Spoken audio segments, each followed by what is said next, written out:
Report big breaking. Anjarakandy dental കോളേജിലെ anti ragging സെല്ലിന്റെ പ്രവർത്തനം തന്നെ ഒരു പ്രഹസനമാണ്. പരാതി പറയാൻ വേണ്ടി പ്രദർശിപ്പിച്ച നമ്പർ ഏതാണെന്നോ?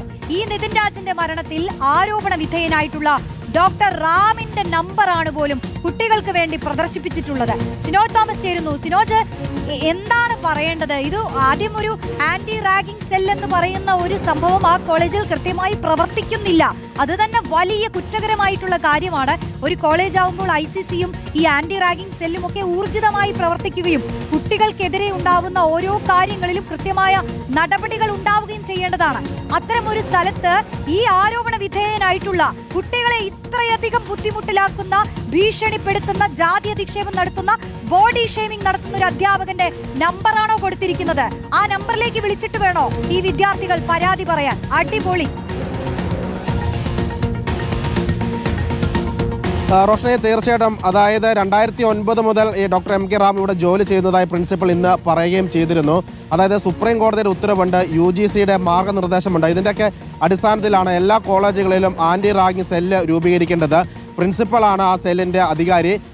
അവിടെയുള്ള അധ്യാപകരുടെ പ്രതിനിധികളുണ്ടാവും, വിദ്യാർത്ഥികളുടെ പ്രതിനിധികളുണ്ടാവും, ഒപ്പം തന്നെ നോൺ ടീച്ചിങ് സ്റ്റാഫിന്റെ പ്രതിനിധിയൊക്കെ തന്നെ ഉണ്ടാവും. പക്ഷേ ഈ കോളേജിൽ, അഞ്ചരക്കണ്ടി കോളേജ് എന്ന് പറയുന്നത് കണ്ണൂർ മെഡിക്കൽ കോളേജ് എന്നാണ് അറിയപ്പെടുന്നത്.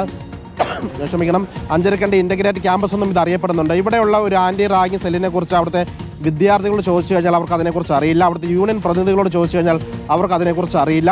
ഇത്തരത്തിലൊരു സെല്ല് അത് പ്രദർശിപ്പിക്കുന്നുണ്ട്. ആ അംഗങ്ങളുടെ പേരുകളും വിവരങ്ങളും പ്രദർശിപ്പിക്കണം. കാരണം കുട്ടികൾക്ക് പരാതി ഉണ്ടെങ്കിൽ ഈ സെല്ലിലുള്ള അധ്യാപകരെയാണ് ബന്ധപ്പെടേണ്ടത്. പരാതി അവർക്കാണ് നൽകേണ്ടത്. സെല്ല് പരിശോധിച്ചാണ് റിപ്പോർട്ട് തയ്യാറാക്കിയത് പോലീസിലേക്ക് കൈമാറേണ്ടത്.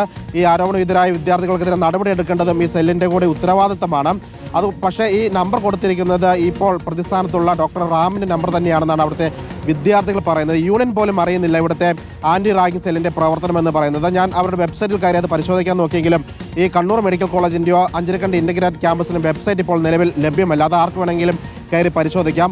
ആ വെബ്സൈറ്റിൽ, എല്ലാ കോളേജിന്റെ വെബ്സൈറ്റിൽ ആന്റി റാഗിംഗ് സെല്ലിന്റെ മെമ്പേഴ്സിന്റെ പേരുകളും നമ്പറുകളൊക്കെ തന്നെ നൽകണം. കാരണം വിദ്യാർത്ഥികൾക്കോ രക്ഷിതാക്കൾക്കോ അല്ലെങ്കിൽ അതുമായി ബന്ധപ്പെട്ട ആർക്കെങ്കിലും പരാതി ഉണ്ടെങ്കിൽ അത് മൊബൈൽ ഫോണിൽ വിളിച്ചു പറയാൻ വേണ്ടി അത്തരത്തിൽ അത് ആളുകൾക്ക് ലഭിക്കുന്ന രീതിയിൽ വെബ്സൈറ്റിൽ ഉൾപ്പെടെ പ്രദർശിപ്പിക്കണമെന്ന നിർദ്ദേശമുണ്ട്. പക്ഷേ ഈ നിലവിൽ വെബ്സൈറ്റ് പോലും ആ ക്യാമ്പസിന് ലഭ്യമല്ല എന്നതാണ് ഇപ്പോൾ എടുത്തു പറയേണ്ട കാര്യം. ഏതായാലും ഈ പ്രതിസ്ഥാനത്തുള്ള ഡോക്ടർ റാമിന്റെ നമ്പർ തന്നെയാണ് വിദ്യാർത്ഥികൾക്ക് നൽകിയിരുന്നതെന്ന് പറയുന്നു.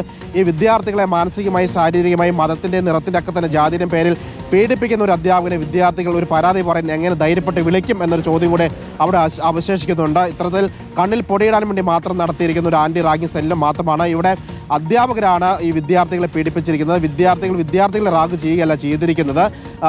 നിലവിൽ കുറച്ചുകൂടെ കാലം മുന്നോട്ട് ഈ ICC പോലൊക്കെ തന്നെ മറ്റൊരു സംവിധാനം കൂടി ഇങ്ങനെ പോയി കഴിഞ്ഞാൽ വേണ്ടി വരുമെന്നാണ് തോന്നുന്നത്. കാരണം വിദ്യാർത്ഥികളെ റാഗ് ചെയ്യുന്നതാണ് പ്രധാനമായും ഈ ആന്റി റാഗിംഗ് സെല്ല് പ്രവർത്തിക്കുന്നത്. ഇവിടെ കണ്ടിരിക്കുന്നത് അധ്യാപകർ കുട്ടികളെ റാഗ് ചെയ്യുന്ന രീതിയിലുള്ള കാര്യങ്ങളാണ് കണ്ടിരിക്കുന്നത്. ഏതായാലും ആ കുട്ടികളെ നിയന്ത്രിക്കേണ്ട, കുട്ടികൾക്ക് മേൽനോട്ടം നൽകേണ്ട, മാതൃക കണ്ട അധ്യാപകർ തന്നെയാണ് ഇത്തരത്തിൽ വലിയ കുറ്റകൃത്യം ചെയ്തിരിക്കുന്നത്. അധ്യാപകർ തന്നെയാണ് ഈ ആന്റി റാഗിംഗ് സെല്ലിന്റെ തലപ്പത്തിരിക്കുന്നത് എന്ന വിചിത്രമായ കാര്യം കൂടിയുണ്ട് റോഷ്നി. തീർച്ചയായും സിനോജ് പറഞ്ഞതുപോലെ ഏറെ പ്രഹസനമായിട്ടുള്ള, പരിഹാസ്യമായിട്ടുള്ള ഒരു കാര്യമാണ് അവിടെ നടന്നിരിക്കുന്നത്. ആന്റി റാഗിംഗ് സെല്ലുമായി ബന്ധപ്പെട്ട് വിദ്യാർത്ഥികൾക്ക് പരാതി പറയാൻ നൽകിയിട്ടുള്ള നമ്പർ തന്നെ ആ ക്യാമ്പസിൽ ഏറ്റവും നൊട്ടോറിയസ് ആയ ഒരു അധ്യാപകന്റെ നമ്പർ. ആലോചിച്ച് നോക്കൂ ഒരു സാഹചര്യം. BDS വിദ്യാർത്ഥി നിതിൻ രാജിന്റെ മരണത്തിൽ അഞ്ചരക്കണ്ടി കോളേജിനെതിരെ